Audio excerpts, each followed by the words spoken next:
right, what's going on, everybody? Welcome to another episode of the Blindside Blitz. I am Jim McPhee. Of course, right there in the studio is Mr. Joe DeCapita. What's going on, Blitz Nation? Welcome back. You know what time it Yes. is. It's time to talk some football. Mhm. Time to get excited for the season. The preseason is getting close to being done, and we got to figure out some things that are happening around the league. So tell a friend to tell a friend if you haven't done so already. Head over to our YouTube channel at Grumblings Media. Make sure you guys hit that subscribe button for us. Also, while you're there, hit the thumbs up. It does go a long way. It's absolutely free. It doesn't cost you a dime, nothing. And let's have a good time. Yeah, absolutely, Joe. So yeah, let's like you said, preseason's wrapping up. A lot of storylines going out there. Before we get into our meat and potatoes, I like to call it, let's talk about some of the stuff that's kind of just been announced. First off, Daniel Jones named the starter here for week 1 for the Indianapolis Colts. Are you surprised about that? Because for me, I'm looking at the Colts situation here, and Daniel Jones kind of had the more reps, because again, Anthony Richardson's been dealing with the injuries. Then also in the first preseason game, he ended up getting banged up too as well. He had a finger dislocated finger. So not having the best opportunity, but with Daniel Jones being named a starter now, not only one do you have the veteran presence, because he's been around for the Giants, and then you're sitting back up with the Vikings. But now what does this mean for Anthony Richardson? Because he was the number 4 overall pick in 2023's draft. And now in a competition, he wasn't able to win the starting job. And with his 5th-year option being, possibly getting declined after this season, what does it mean for his future? Well, first of all, let's go back to the first question. Am I surprised? No. The writing was on the wall all offseason. Richardson was struggling to come back from his injury, so Daniel Jones had to take over a lot of the first team reps, got integrated into the new system, got some chemistry with the receivers, and then by the time Richardson was ready to come back, Jones already had a lead on him already. Was pretty sufficient enough for the coaches to see to where they're like, you know what? All right, we feel pretty confident if we have to roll with Jones, we're pretty okay with that. So for Richardson to come back late and then re-injuring himself, it seems to be kind of like this seesaw battle of AR and his hopes to become not only just a starter for the Colts, but also long term. It's looking a little rocky because is he going to start to become known as the guy that just can't stay healthy in one of the most premier positions in football? So, am I surprised? No. Daniel Jones had the lead for this quarterback spot and pretty much just maintained it. And now that they've made that decision to go with Daniel Jones, for AR, what it really does mean is the fact that he's going to have to take a back seat yet again. He did it once before last year where he's like learning more than actually playing, and then got his opportunity late in the season. Looked better, but not to where you want him to be at this point in his career. So Daniel Jones going to get a shot. He's going to get a shot at starting for the Colts and seeing what he can do with Indianapolis. And AR is going to have to take a back seat. Yeah, and it could get interesting if all of a sudden Daniel Jones kind of reverts back to what he was doing with the Giants and being a turnover machine here, sitting in that pocket. And that's when then again the fans are going to go crazy here, start chirping here. Anthony Richardson get his last and final shot. I mean, because if Daniel Jones happens to again not perform well and they do decide to pull the trigger here and put Anthony Richardson in, that is but basically his only shot. Because at this point, with Daniel Jones being named the starter, it's pretty much saying that they're going to decline his 5th-year option, and now he's going to be finding a new home down the line here. And who knows what that means for the Colts. If Daniel Jones happens to produce well this year, they've got a quarterback for a little bit at least until they can figure out something. Well, for long term. the other part of this too is the fact that I don't think necessarily they're going to move on from him and just not try to re-sign him. I think this is one of those things where the guy's still young. They still haven't really truly seen what he all can do after developing with the coaching staff to the point where they don't know what they have yet in him. Like, yeah, he's made mistakes, but he's also shown some flashes of tremendous gameplay. So if if what I would say is that when it comes time for them to cross that bridge to where it's like make that decision, fifth year option, do we just let this go and we'll ride with Daniel Jones until we find the next successor? I think they're going to try to re-sign him, but on the low end because Mhm. they have an argument for that. Look at how available he hasn't been.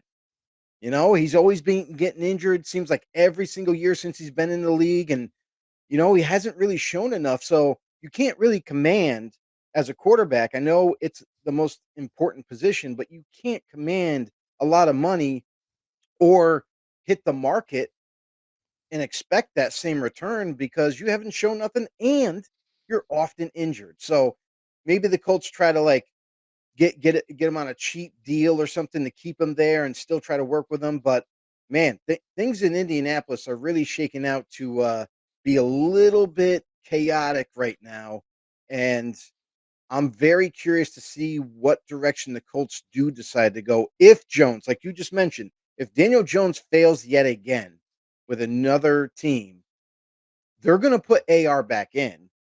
Obviously when he's all checked out and healthy to go, they're gonna put him back in and see what they can get out of him this year.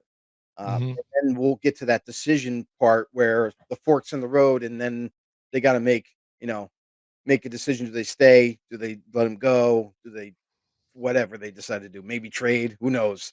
Mhm. Because there are teams that are interested in a young quarterback that they might envision that they can, "Hey, you know what? If we had him, we would get him right." You know what I mean? There's Mhm. always that ideology of if you guys can't fix him, we can type of deal. So it'll be Absolutely. Absolutely, Joe. All right, moving on. We have a very big announcement tonight. Finally, for the first time, we have some Grumblings Media swag for you guys to get right ooh, here away. we go. Exclusive. This is the first look right now, as far as I know Yeah, right now. So I hope, the bosses know that I'm unveiling this right now. But here we go. We got the Blindside Blitz t-shirt right now. The LFG, you know what that stands for. Blitz Nation t-shirt here. There it is. Scan the QR code. You can get your guys nice. self a t-shirt there. Be part of the Blitz Nation. Get yourself a t-shirt there. And then also, if you just want to be relaxed and ease into this thing, you want to support Grumblings Media too as well. We have the classic Grumblings Media tee as well too. Just scan the QR codes. And also, just like me, I got my nice little mug right here. You can be part of the group here and to get your own mug. Look at this sleek black one, Joe. I got to get myself Nice. one of these black ones right here. So scan the QR codes right there, or you can go to grumblingsmedia.com. Get yourself some swag right there. That's the first unveiling. So get it now. Get it while it's hot right away. We don't even have any of this stuff. So That's you right. can That's potentially how have this stuff exclusive this is. first. That's That's how right. exclusive it is. That's Just right. happened. It's out Hell on the yeah. market, guys. Make sure you scan the code there and go grab you some merch. All right. Shout out to our first commenter, Nathan Christopher, in the house with us tonight. What's He going on, says, "How Nathan? you doing? How you doing, fellas? Hey, We're what's doing all going right. on, Nate? What's up, brother? Doing all right. How are Oh you yeah. doing? How you doing? How Hey, you the two doing? Utes. How Huh? you doing? It, So yeah, we talked about Daniel Jones being the starter here, but let's get right to our bread and butter now, the meat and the potatoes, Joe. Then we'll talk some more preseason stuff and more headlines and stuff. But Hendrickson now on the block. Not New Kids on the Block, but Hendrickson on the block. Not Jenny from the block either as well. Bengals hearing some trade offers right now. First, we're hearing again that the teams that are showing interest, they named three, but again, as far as the Cleveland Browns is concerned, I don't think they're really interested at all. They're not very serious, but the Colts have no. been named, the Panthers, and also I've heard that the Patriots had listened to him and listened to what the Bengals wanted here, but they still think that again, it's a bit steep because the Bengals are looking for a first rounder plus a young defensive player. Can you be more specific? Isn't this funny, Joe, that the Bengals, are trying to work out this deal? They've got an agreement even on the money and stuff like that, but they Mhm. just can't figure out the guaranteed money. I mean, they've already figured out the years, the amount, Yep. and now they can't lock it in and agree on this. So now all of a sudden they're being very specific, like, well, we want a one from everybody and, a good young player. And how many teams really have that to offer? And who's going to be looking into this? Well, here's the thing. Bottom line is we already knew this was coming. The bottom Like we line. we called it before. Um, for the Bengals, though, it's interesting because now that they're starting to at least entertain the idea of trading Trey, um, and for their asking price, I get it, but it's almost it's a little difficult too because you ask for a one for a player of his caliber. Okay, cool, done deal.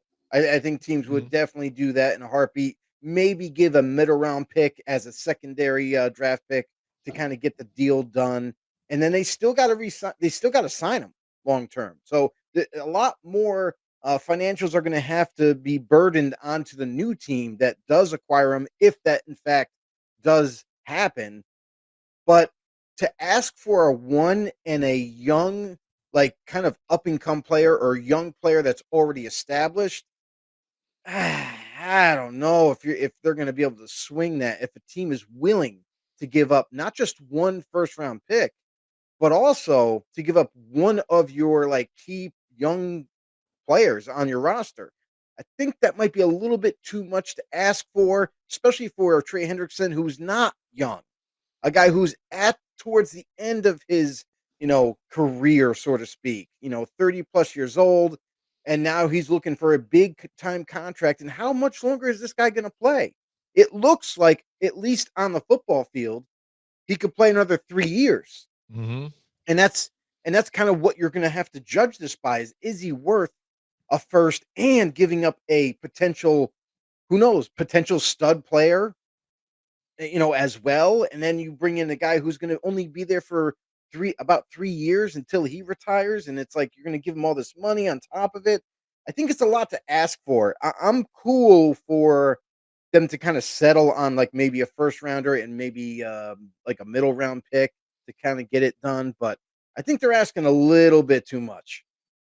Yeah, absolutely, Joe. I mean, and this is the thing. Again, you've already, again, per Tom Pelissaro, again, they've already reached an agreement on the length and the value like weeks ago. Yeah. It's Now only it's just only the guaranteed money, guarantees. and it makes more sense as you as a team. Again, like you said, it's a good pass rusher at his capability, what he is, but you got to look at the age too as well. Mhm. So just lock him in, extend him for a few more, get that guaranteed money, and this could potentially lead to a chip like right now. How many other teams are going all in to try and get a chip now? You know what I mean? We've seen the Rams do it and be successful, and they're still competitive even right now to this day. Mhm. So it makes just more sense for them to keep him in house and get this thing done. For to ask what they're asking for out of, say, the Colts, the Panthers, the teams that are interested, these are teams that are trying to build right now. So they're not going to give up somebody young that they have, because out of these couple No. teams here too, they have a lot of young players and trying to build something here. They're not going to revoke on some of that to try and get an older pass rusher, but still elite at his level, but invest in that and give up some of your stock that you have for the future. You want to add to what you have here and maybe give up a first or what it might be. I think Yeah, the asking price is too much. I think they're feeling it out there a just to little see what bit. happens. But I think when it's all said and done, they're still going to get a deal done. I don't think it's completely broken. No, I don't. Here's the thing, and it's not. We all know, everybody, every fan base knows that pays attention to the NFL knows that the Cincinnati front office is usually pretty cheap with their players. But until now, like, look at them open up the checkbook to get Jamar Chase locked in, to get T Higgins locked in. You have Joe Burrow's contract. Like, they've definitely have opened it up and have paid their premier players. And Trey is kind of like the last domino to fall. So the fact that they have the total amount set, they got the years set, they have everything set. The problem with guarantees is in it, I don't even know if it's the total amount of guarantees. It's the fact that Trey wants more than 1 year in guarantees. And that's what Mm-hmm. Cincinnati has been doing is they've been front loading their guaranteed money. So in a year or two, the guarantees are over with. Like, they don't have to worry about it. He wants it to be like 2 and 3 years of guarantees worth, so that way he knows he's guaranteed to make some that money for the 2nd year or 3rd year of the deal. So that's kinda really where the sticking point is between the 2.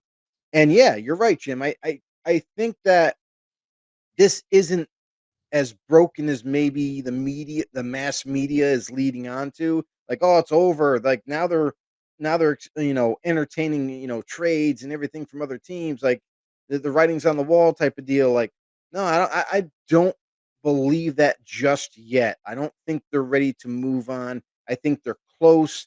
Like you said, it's only about the guaranteed money per year base. Right now, they're trying to load it in the first year, and he just wants some job security for the the the remainder of the new deal that would be potentially signed. So, one other thing that I would like to say is that the Hmm. teams that are reported don't make sense.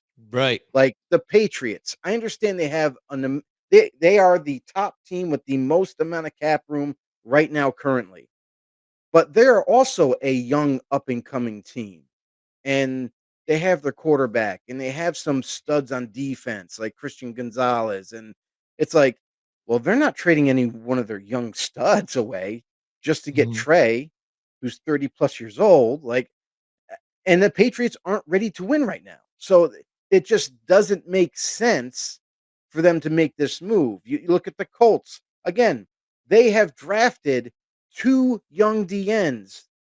They don't have a hole on one side or the other. They're good, and then with the Browns, they were also reported. I'm just like, what on God's green earth, what team Yeah. would trade in the division?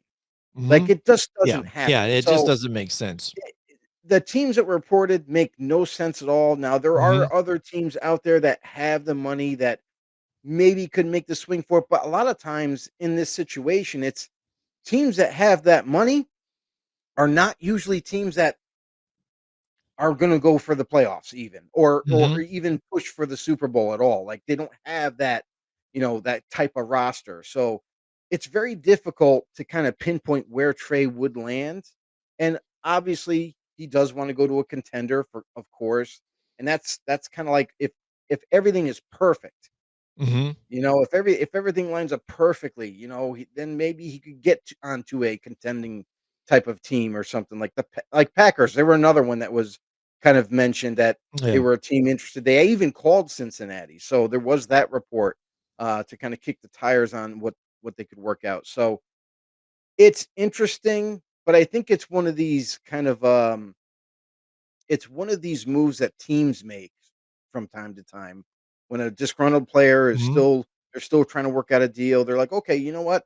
We're gonna show you what your value is. Right. We're gonna Exactly. put it That's out exactly there. what this is. We're Yep. gonna get Hmm. some, feedback from teams, what they're willing to give up, what they're not willing to give up, and we're gonna set the bar pretty high. We Yeah. want a first and a young stud, basically. So, Hmm. um, we'll see Yeah. what the feedback is, and then we'll come back to you and be like, "Hey, let's just get this done."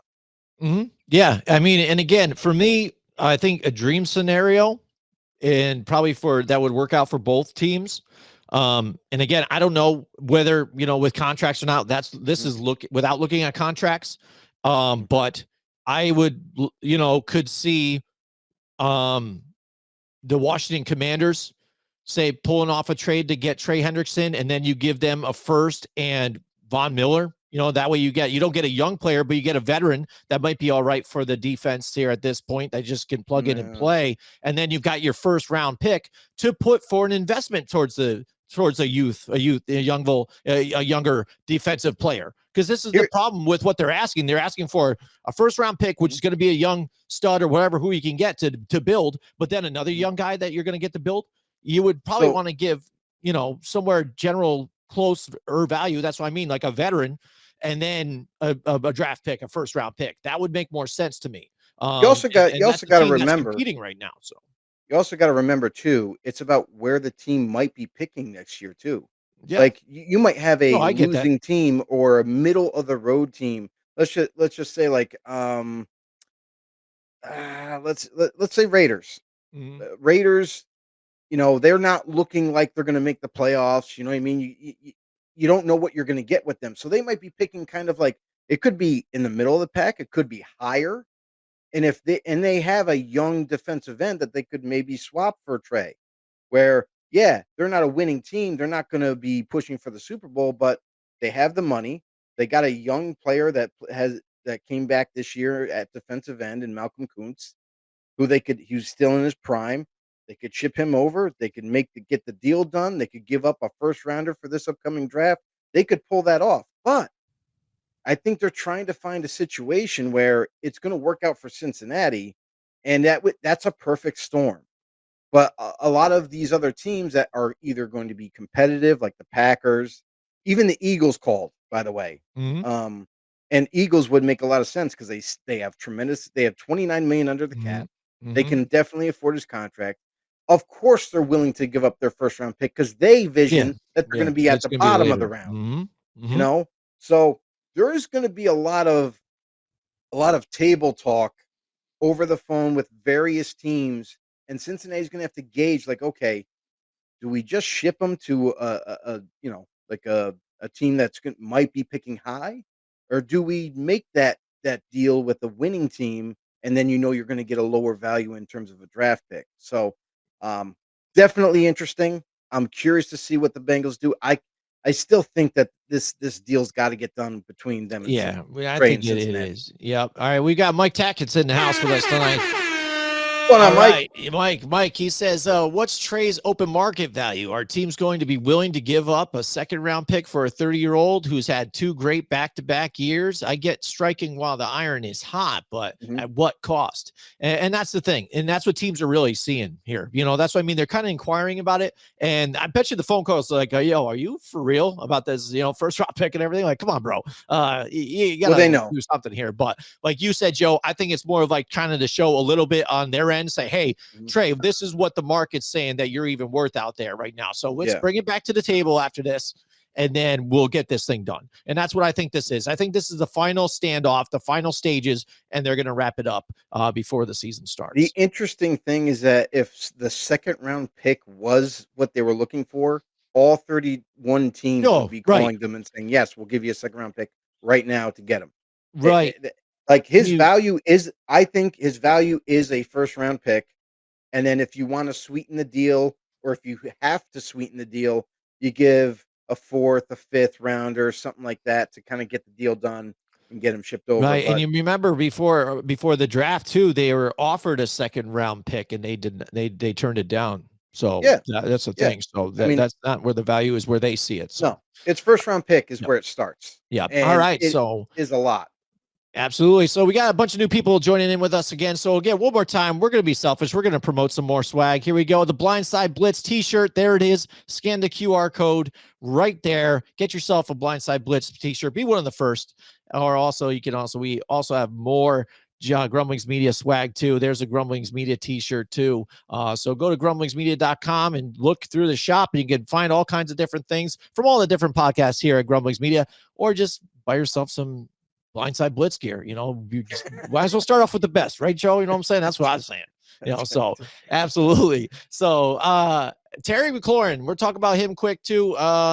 He's now requested a trade. And again, that's in a different situation, I think, than what the Way Bengals different. are doing Way different. here. But again, that I think they are still he wants to be with the Washington Commanders. And Of why course. not? Even too with what you got Jaden Daniels there. They're building to the future. They're coming off of a year that they made a real deep run into the playoffs. So he's finally got a quarterback, you know what I'm saying? Because throughout all those years of production without having, like we said it last week, I think on the show or something, like he had something like 12 different guys throwing in the ball in his Right. career. So now he's got Jaden Daniels here to go. So he wants to try and lock this thing in. And Mhm. really, from what I understand from reports is that he's looking for guaranteed money around 33 million is the number, right? We're right around what DK Metcalf got. They were both Mhm. drafted in the same year. So he's looking at as like, hey, this is what this guy got. I'm around that gauge.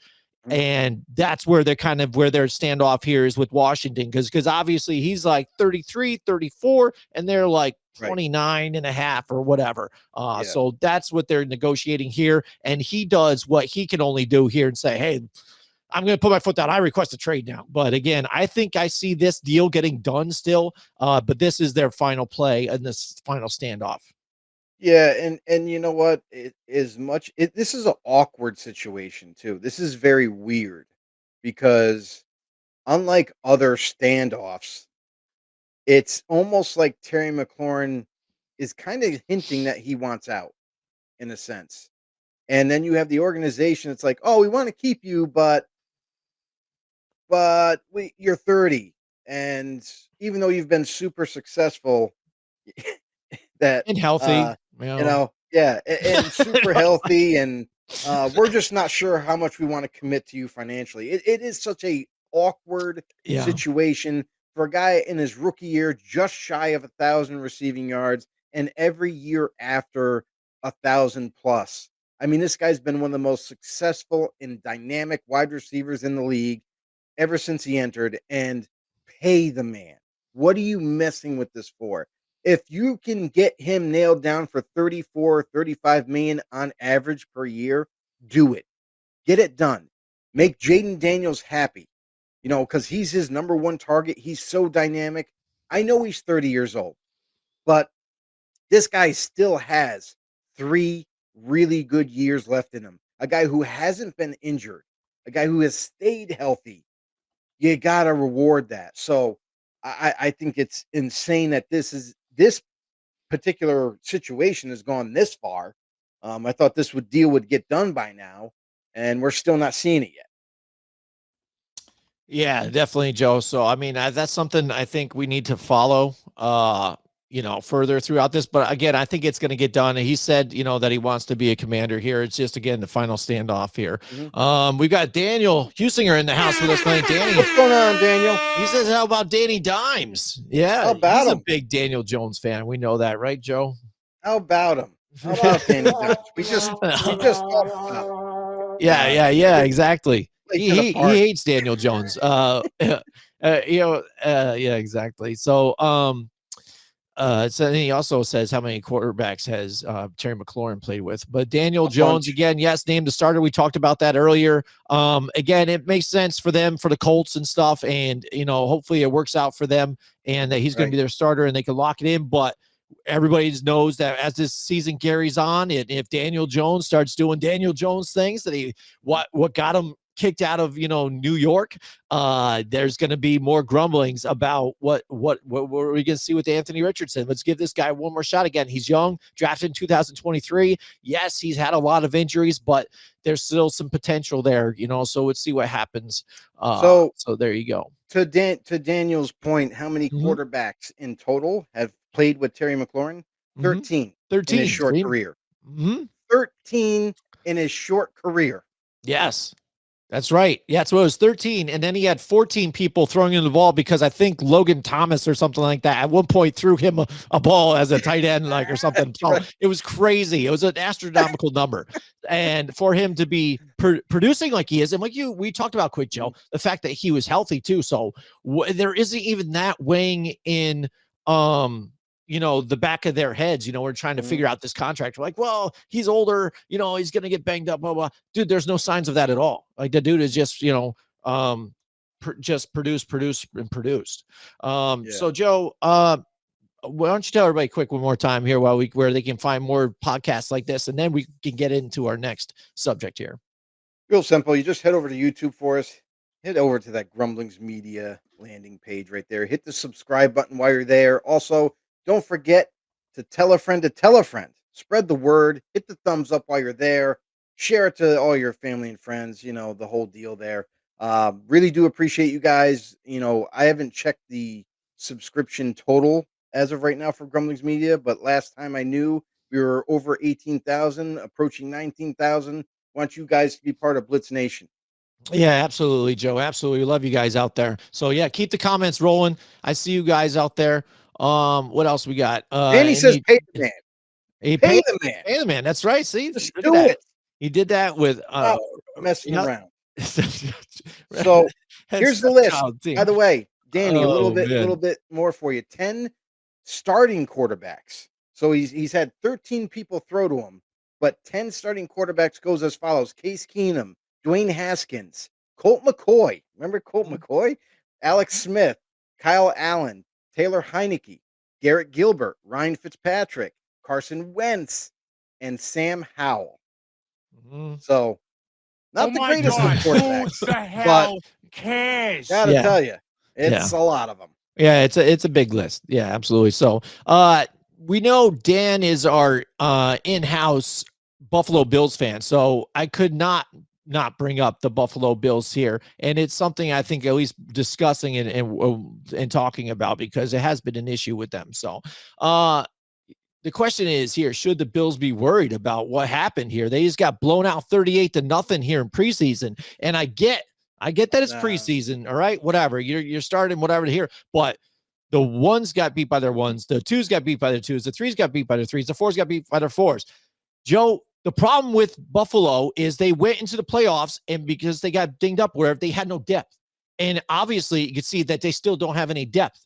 So if there is any issues, they're going to be a one and done, or they're not a Super Bowl team then, if this is the case already. And from one point that I brought up before a couple weeks ago, Damar Hamlin, he's got to go. He's one of the issues here. Sitting there at safety, flat-footed, getting beat on that route is ridiculous. And it's happened multiple times within practice and this preseason too. And come on, buddy. If you're going to be there and be on the team and possibly fight for a roster spot or a starting spot, you got to play better than that. And I understand, the story behind it all and comeback player and stuff, but Damar Hamlin is, I get that. I'm just saying he is not good.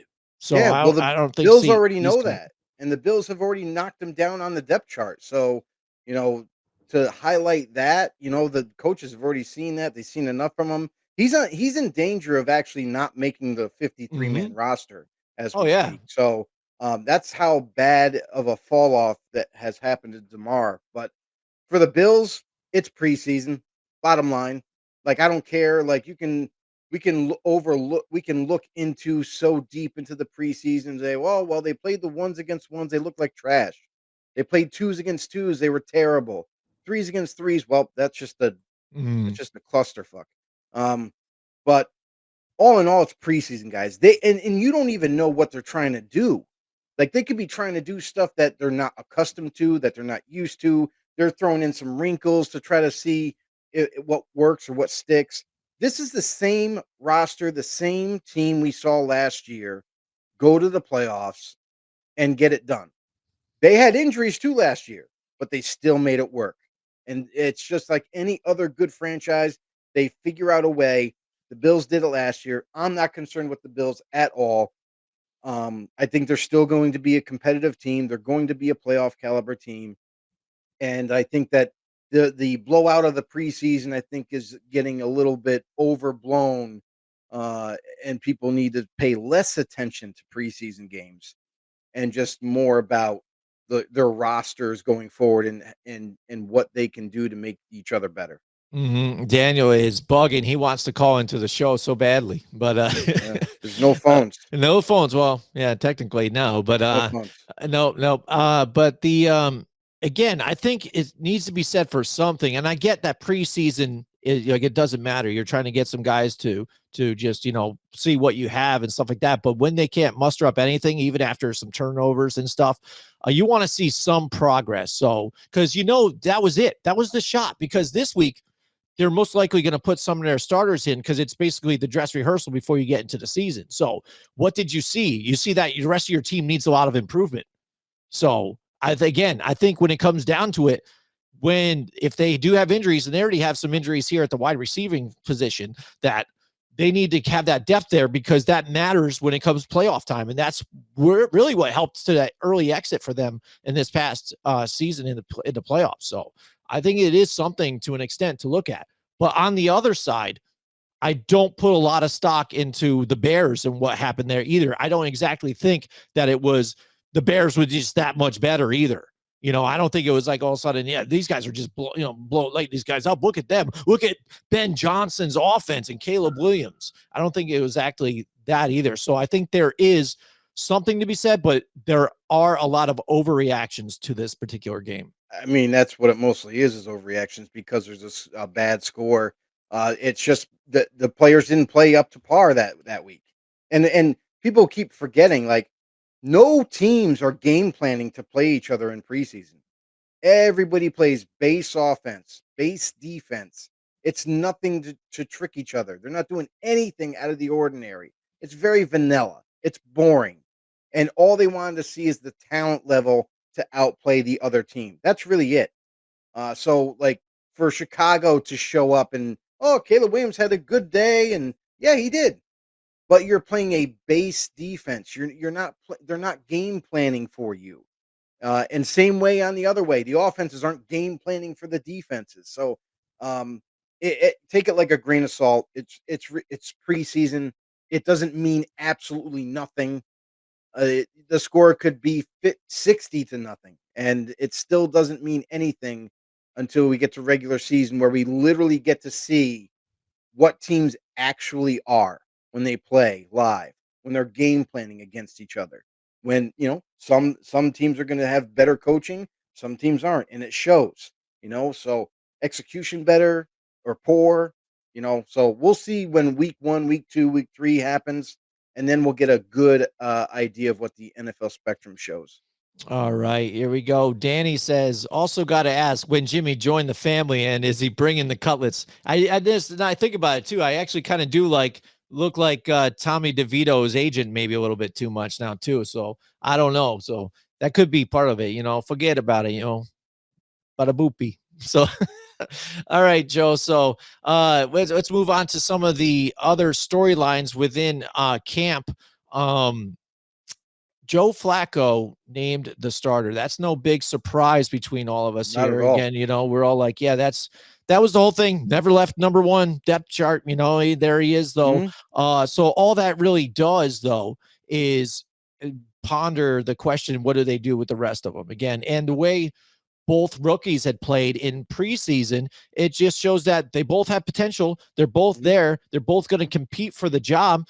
So most likely you keep them as 1 and 2, and Kenny Pickett, you're probably getting cut, or, at least you're getting released and put him on practice squad. I know they said they wanted to try and retain all 4 guys, but you would most likely want to just, cut ties with him as well. And it sucks for Pickett, but it's not like they gave up a whole lot there too, and he just didn't get an opportunity. That's all. So, but that's most likely what the roster is going to look like. I say it'd be insane for him to keep 4 quarterbacks on the roster when you got to cut down to a 53-man roster. You're just losing somewhere else. So I'd rather them have some other kind of depth somewhere else. But what do you think about this so far, Joe? Well, Jim, you know what? What we're hearing on our end is the fact that do not be shocked that they keep all 4 quarterbacks, because we were all in the belief of them cutting at least one or maybe moving on from one of them. But it sounds like out of Cleveland that they are absolutely ready to keep 4 quarterbacks and cut somewhere else, because they are not the deepest at wide receiver.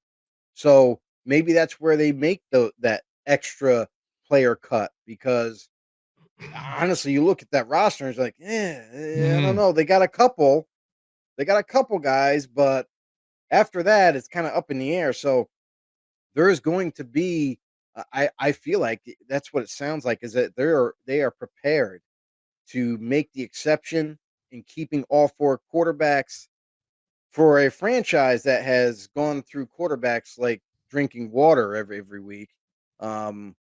Now we'll get to see, like, maybe that's what their biggest fear is the fact that if they let one of these guys go, or Kenny Pickett even, and he plays, he's a solid backup at right now. Maybe he can emerge as a starter with another team, and they're going to be kicking themselves because they released him or whatnot. So maybe they're just fearful of cutting one of these guys, and they want to make sure they keep him, because if Flacco does go down with an injury, if he misses any time, maybe it's Kenny Pickett up there, maybe it's Dylan Gabriel, maybe it's Shador. But at least that way they can be like, well, we didn't make a mistake like Baker Mayfield, right, and moved on from him too early. So maybe that's what it is. Maybe it's a little bit of regret. It's a little bit of fear in the Cleveland's front office, to where they might make that decision to keep all 4. right. And that's what's funny though too, is it's like, who do they go to next, right? Because you've seen these guys, except for Pickett, who, excuse me, when he was in practice was looking okay too, but it's just practice. But you've seen these young rookies, say all of a sudden Joe Flacco does go down for some reason, God forbid he does. Do they go to Dylan Gabriel then? You know, do they then go to Shador? What is it? Fans, I'm sure, are going to be asking for Shador again because of the Of course, popularity. everybody wants the new But shiny what do toy. they do? You know what I mean? So it really puts everything in a pickle here for Kevin Stefanski, no matter what. And I'm not really that surprised by the move. Some again, analysts want to go out there and to try and start shit and stuff like that and trying to say stuff because they look at it as, you know, whatever their perspective. You know what I'm saying? Because a logical perspective could be, say, Cleveland, are you really going to compete for, you know, a Super Bowl or whatever this year? Do you really feel like you can? Some analysts don't, and you know, I don't really think they really can. I think they have a good defense and they can do all right, but I don't know how far Joe Flacco can really bring them. But some of these guys are thinking, why don't you just start the rookies, see what they got, and run them through the season, and then just work through it? Then you know what you have for a whole season. I don't think coaches ever look at it from that perspective. You can't Coaches anymore. are there and they're paid to win. If they do not win, or if they just want to figure this out through a season, nobody says, I'm going to start this guy to figure out what I have for a whole season. That's just stupid. Unless you already, again, have to get pushed against that wall and make a decision, or your life depends on it. Your coaching job depends on it here. Nobody goes into that and says, hey, I have a gimme year. I'm going to just do this and see what happens. That's not going to be the scenario. Yeah, you can't do that anymore in the league. Coaches have to win to keep their jobs. So everybody's trying to win every single season. It's not like you can have a year or two off, so-called like competing to win and get into the playoffs. No, every staff member is fighting for their jobs every single year. They got to either show some kind of production or performance level. They just have to. And if they don't, they get fired. So, we've seen coaches get fired after 2 years of just not showing anything and they get fired right away even though maybe they didn't get enough time to roster turnover and implement what they were trying to teach, their philosophies and whatnot. But and then I actually heard a rumor that Tennessee Titans last or this offseason, I should say, they were actually contemplating firing their head coach and Callahan. Yeah. Like Yep. That's they were craziness. they were So early. contemplating on firing a head coach after one season who just drafted Cam Ward in the draft, and it might not have even gotten this far. Like it's crazy to me the amount of quick, quick looking into their roster and trying to find a way to win right now, get to the playoffs. Everything's got to happen in an instant now. So no, you just don't have time to mess around to see what you have in a rookie. You got to continually build, and it's tough. It's hard. So I don't know.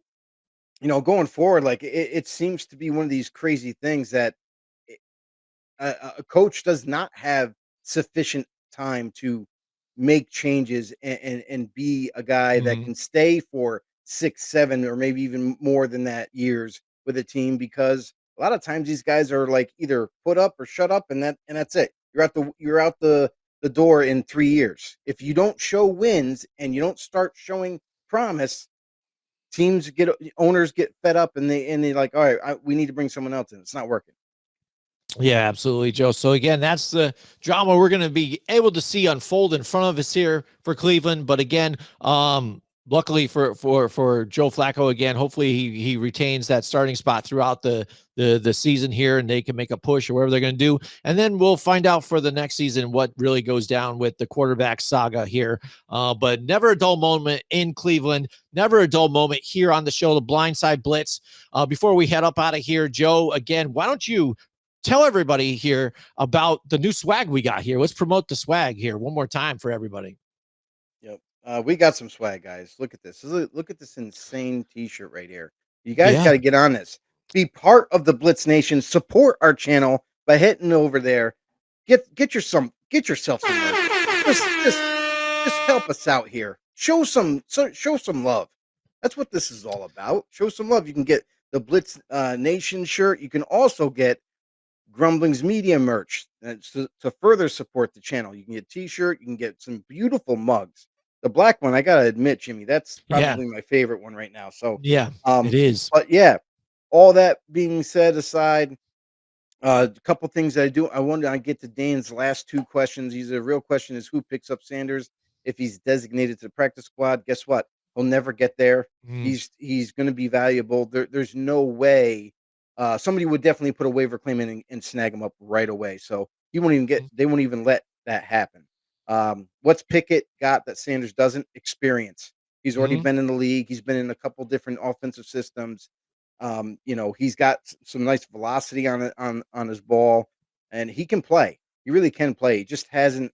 I feel like he just hasn't. He's been given a shot in Pittsburgh, right, but not really. They kind of gave right. up on him early too. Um, Yeah.